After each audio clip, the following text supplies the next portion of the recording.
The fake official call scams. How authorities are impersonated to manipulate, terrorize, and extract your money and data.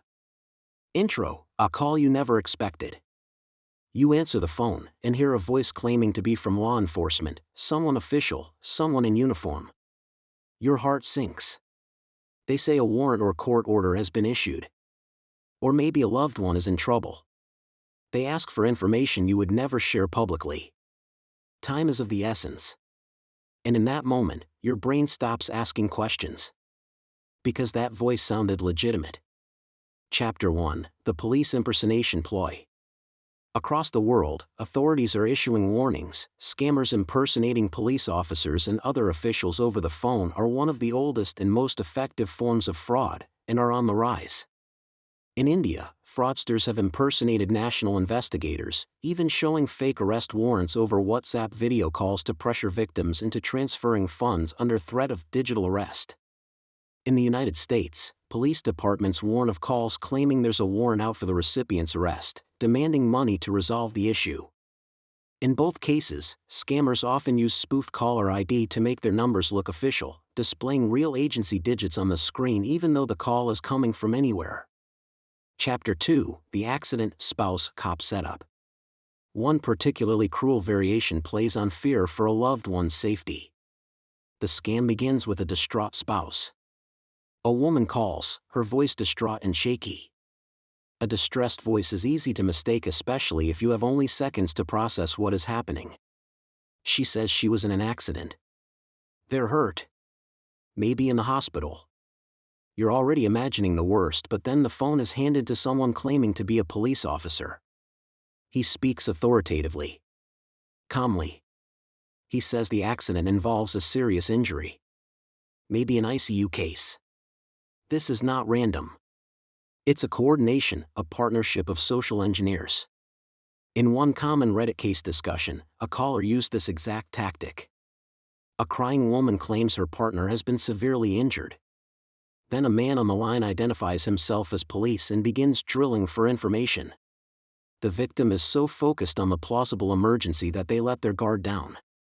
Some versions even include specifics like hospital name or bail details, information designed to make the story feel real. Chapter 3: AI and Voice Spoofing. Now add technology to the equation. In a recent US case, scammers used AI voice cloning to mimic a victim's son, complete with emotional inflection, claiming he had been in a serious accident involving another person. The victim believed every word because the voice sounded like family. Minutes later, another caller posing as a lawyer urged immediate payment for bail. And the victim complied. This is where artificial intelligence amplifies classic social engineering, turning plausibility into panic. Chapter 4: Legal and Financial Imposters. It's not just police. Scammers pretend to be all sorts of officials. Customs officers telling you there's an issue with imported goods. Agency representatives demanding payment for unpaid fines. Tax authorities threatening arrest unless you pay immediately. Social Security administrators claiming your identity is compromised. In each variant, the psychological pressure is the same. Fear suppresses verification. Urgency amplifies fear. When you believe the consequences are imminent, such as arrest, legal trouble, or loss of benefits, checking the caller's identity feels secondary. Chapter 5: How They Groom You.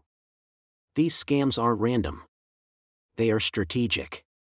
Here's the typical script progression. Identify vulnerability, fear of authority, emergent loss, threat to family. Establish legitimacy, real names, public titles, familiar numbers. Introduce urgency, you must act now. Isolate the victim, don't tell anyone. Extract value, personal data, banking access, cash, cryptocurrency, or gift cards.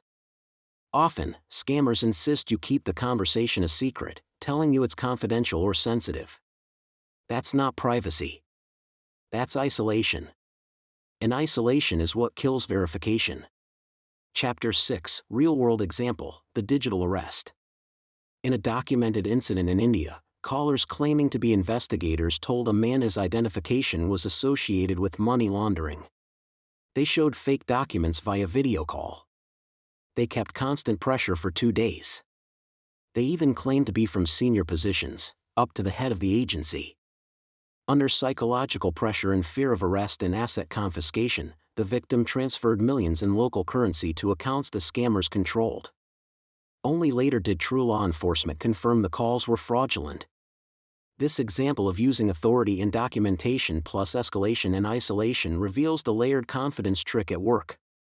The sophistication of these scams are why vigilance is so necessary.